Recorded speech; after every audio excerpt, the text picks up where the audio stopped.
O ano na? Kala ko gusto mong yumaman. Kala ko pangarap mo, mabago buhay mo. O anong nang ginagawa mo? Kunting hirap lang? Ayaw mo na? Kunting pagod? Soko ka na?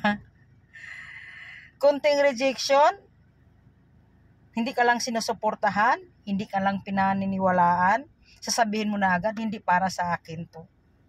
Alam mo, kung ikaw yung ganun mag-isip, na sa tuwing nahihirapan ka, iisipin mo na agad na hindi yan para sa'yo, hindi ka magtatagumpay. Walang mangyayari sa'yo. Wala kang mararating.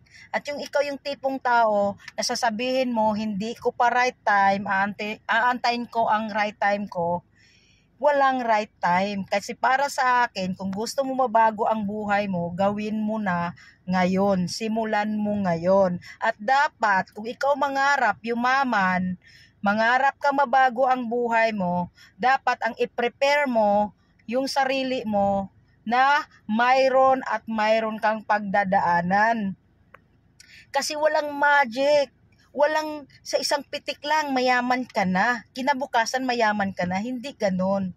Kaya nga nai-scam ang karamihan. Maraming nai-scam.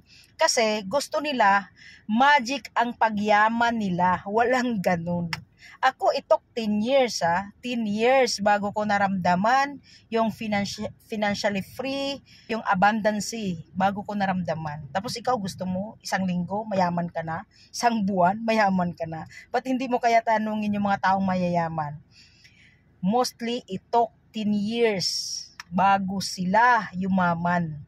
Tapos ikaw hindi ka pa ganun ka galing when it comes sa skills, when it comes sa abilities, when it comes sa leadership, when it comes to handle people, tas gusto mo mayaman ka na, ano ka? Diba? So kung mangarap kang yumaman, kailangan mong iprepara. Kailangan tanggapin mo yung value of process kasi may proseso. Hindi ka pwedeng mag-shortcut. Unfair yun eh. At wala talagang gano'n na shortcut at overnight success. Walang gano'n.